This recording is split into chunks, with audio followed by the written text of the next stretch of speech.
تو کہا میں غالب آ گیا، وار میرا چلنے والا تھا، تلوار میری اٹھ گئی تھی۔ جب اس نے دیکھا کہ وہ ختم ہو گیا، اب بچے گا نہیں، تو اس نے کلمہ پڑھ دیا۔ آپ صلی اللہ علیہ وسلم نے بار بار پوچھا، اور یہ سوال کوئی علم کے لیے نہیں تھا، یہ ڈانٹ تھی۔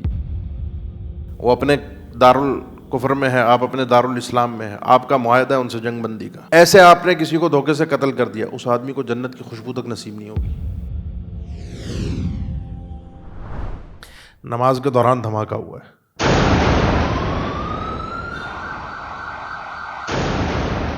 نماز کے دوران انہوں نے اللہ اکبر بھی کہا ہوگا،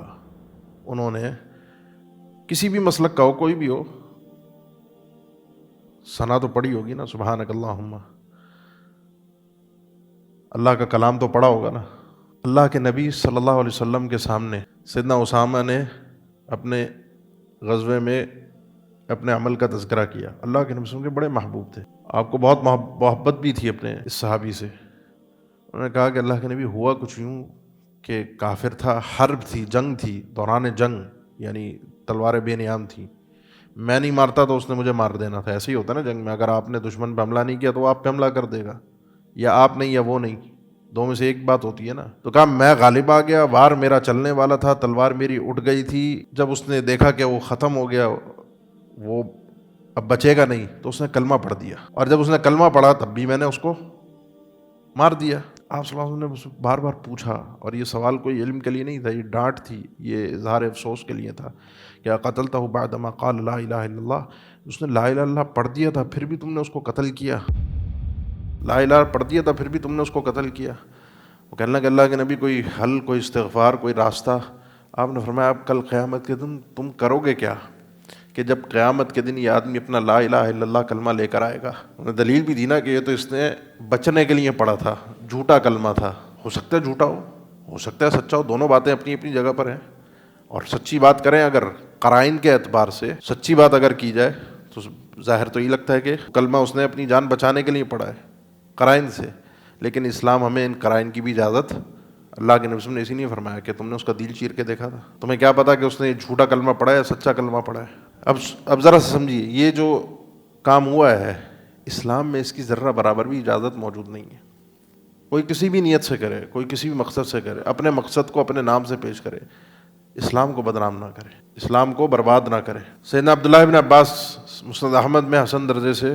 حسن سند کے ساتھ ان کا قول مروی، ان کے پاس شخص آیا، ان کا ایک فتویٰ ہے، اس نے آ کر کہا کہ کوئی شخص کسی مسلمان مومن کو قتل کر دیتا ہے تو کیا اس کے لیے توبہ ہے؟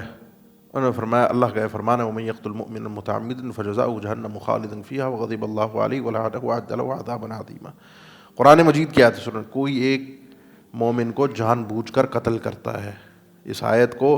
ذرا سا اس وضاحت میں لے کر آئیے، اس کیفیت میں کہ وہ مسجد کے اندر لوگ نماز کے اندر ہیں، وَمَن يَقْتُلْ مُؤْمِنًا مُتَعَمِّدًا، جان بوجھ کر، بدلہ کیا ہے اس کا؟ فَجَزَاؤُهُ جَهَنَّمُ خالداً فیہا، ہمیشہ جہنم میں رہے گا۔ اللہ کا غضب ہے اس پر، اللہ کی لعنت ہے اس پر، اللہ نے بہت بڑا عذاب اس کے لیے تیار کر کے رکھا ہے۔ میں نے قرآن مجید کی آیت کا ترجمہ صرف کیا ہے، فَجَزَاؤُهُ جَهَنَّمُ خَالِدًا فِيهَا وَغَضِبَ اللَّهُ عَلَيْهِ وَلَعَنَهُ وَأَعَدَّ لَهُ عَذَابًا عَظِيمًا۔ اللہ کا غضب ہے، اللہ کی ناراضگی ہے، اللہ کی لعنت ہے، اللہ کی رحمت سے وہ آدمی دور ہو گیا، اور اللہ نے عذاب عظیم اس کے لیے تیار کر کے رکھا ہے۔ اس شخص نے کہا، سائل نے عبداللہ ابن عباس سے رضی اللہ تعالیٰ عنہ، بات کو ذرا سمجھیے گا، اس نے کہا ٹھیک ہے ہو گیا، قتل کر دیا اس نے، اس کے بعد وہ ایمان لے آیا، توبہ کر لی، اللہ سے رجوع کر لیا، تو کیا پھر بھی اس کی توبہ قبول نہیں ہوگی؟ اس نے عبداللہ ابن عباس نے فرمایا مجھے نہیں پتہ، یہ آخر زمانے میں اللہ کے نبی صلی اللہ علیہ وسلم پر آیت نازل ہوئی تھی، اس کے بعد اس آیت کو کسی اور آیت نے منسوخ کیا ہو، اس حکم کو تبدیل کر دیا گیا ہو کہ نہیں اب ایسا نہیں ہوگا، میرے علم میں ایسی کوئی آیت نہیں ہے، اور کہاں سے اس شخص کی توبہ قبول ہوگی؟ عبداللہ ابن عباس اب بتاتے کل قیامت کے دن ایک آدمی جس نے کسی کو قتل کیا ہوگا تو مقتول قاتل کو اس کے گریبان اور سر کے بالوں سے،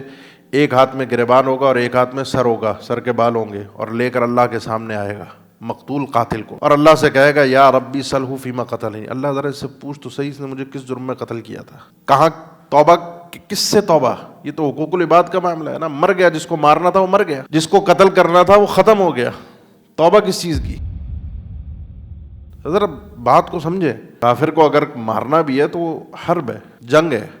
ورنہ ذمی ہو، معاہد ہو، مستأمن ہو، جو آپ کے علاقے میں رہ رہا ہے، آپ کے شہر میں رہ رہا ہے، ان شرائط کے ساتھ جن کو اسلام نے احادیث میں اللہ کے نبی صلی اللہ علیہ وسلم نے بیان فرمایا، اور ان کافر کو رہتے ہوئے بھی کوئی شخص دھوکے سے قتل کر دیتا ہے، مسلمان کی بات نہیں کسی کافر کی، تو وہ اس کو اللہ کے نبی صلی اللہ علیہ وسلم من قتل معاہدن، جو کسی معاہد آدمی کو جس سے مسلمانوں کو معاہدہ تھا وہ آپ کے ملک میں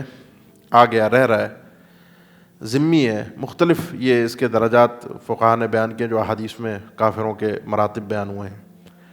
کہ وہ کس کس حیثیت سے مسلمانوں کی سلطنت میں رہ سکتے ہیں۔ جس قوم کے ساتھ آپ کا معاہدہ ہے وہ اپنے دارالکفر میں ہے، آپ اپنے دارالاسلام میں ہے، آپ کا معاہدہ ہے ان سے جنگ بندی کا، ایسے آپ نے کسی کو دھوکے سے قتل کر دیا، اس آدمی کو جنت کی خوشبو تک نصیب نہیں ہوگی۔ سنن ابی داؤد کی حدیث ہے۔ اب مجھے بتائیے ہم کہاں کھڑے ہیں؟ اسلام تو ہمیں یہ بتا رہا ہے، قرآن مجید کی آیت آپ نے سن لی، ایک مومن کو جان بوجھ کر قتل کرنے والے کا کیا حکم ہے، احادیث اللہ کے نبی صلی اللہ علیہ وسلم کی آپ نے سن لی، اور خاص طور پر مسئلہ جو وجہ ہے، جو پریشانی ہے نا، اس کی وجہ کیا ہے؟ اس کی وجہ یہ ہے کہ چونکہ ہم بھی اسلام کو صحیح طور پہ نافذ نہیں کرتے، ایک دفعہ حد حرابہ نافذ ہو جائے، حد حرابہ جو قرآن مجید میں 6 پارے میں ذکر ہوئی ہے سورہ مائدہ میں، انما جزاء الذین یحاربون اللہ ورسولہ ویسعون فی الارض فسادا ان یقتلوا ویصلبوا وتقطع ایدیہم وارجلہم من خلاف او ینفوا من الارض۔ کچھ لوگ اللہ کے نبی صلی اللہ علیہ وسلم کے پاس آئے، عرینہ قبیلہ کے تھے، بخاری مسلم تقریباً ساری کتب حدیث میں موجود ہے، مدینہ آ کر رہے، اسلام لائے تھے نئے نئے، مدینہ کی آب و ہوا راس نہیں آئی، گند تھا، اللہ کے نبی صلی اللہ علیہ وسلم نے فرمایا کہ جاؤ ٹھیک ہے، یہ ہمارے مدینہ سے باہر باڑے ہیں، اونٹ ہے، یہاں جا کر رہو، اونٹ کا دودھ اونٹنی کا دودھ لو، اس میں پیشاب کے چند قطرے ملاؤ اور اس کو پی لو۔ یہ پیٹ کے خاص طور پہ جگر کے مرض کے لیے آج کے دور میں جو آپ کے ہمارے یہ جو حکیم جو ہوتے ہیں نا، اطباء معالجین، بڑا مفید اکثر علاج بتاتے ہیں اس کا،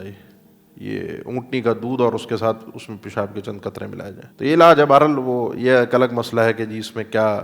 منکرین حدیث کا وہ ایک الگ نوعیت ہے، اس کا بھی ذکر کرنے کا وقت نہیں ہے۔ ان کو یہ کہا، وہ گئے، انہوں نے پیا، پیٹ کا مرض بھی ٹھیک ہو گیا، پیٹ بھر بھی گیا، جسم میں طاقت بھی آ گئی۔ اب جب انسان کا پیٹ بھرتا ہے تو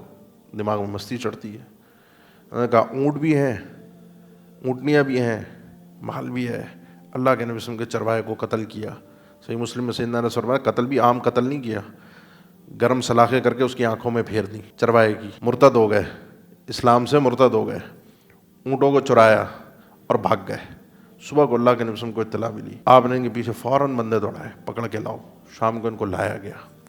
اللہ کے نبی صلی اللہ علیہ وسلم کے سامنے، جرم بالکل واضح تھا۔ آپ نے فرمایا ان کو، ان کے ہاتھ پیروں کو کاٹ دو، ایک جانب سے ہاتھ ایک جانب سے پیر۔ انما جزاء الذین یحاربون اللہ ورسولہ ویسعون فی الارض فسادا ان یقتلوا او یصلبوا او تقطع ایدیہم وارجلہم من خلاف او ینفوا من الارض۔ ان کے ہاتھ اور پیروں کو مختلف سمتوں سے کاٹ دیا جائے، ان کی آنکھوں میں وہی گرم سراخیں کر کے پھیر دی جائے۔ اور صحابہ فرماتے ہیں ان کو گرم پتھروں کے اوپر پھینک دیا گیا، یستسقون ولا یسقون، پانی مانگ رہے تھے اور کوئی پانی بھی ان کو پلانے کی اجازت نہیں تھی۔ کیوں؟ کیونکہ انہوں نے اللہ کے نبی صلی اللہ علیہ وسلم کے چرواہے کو بھی اسی طرح قتل کیا تھا، انہوں نے ایمان کے بعد کفر اختیار کیا تھا، مرتد ہو گئے تھے، اور انہوں نے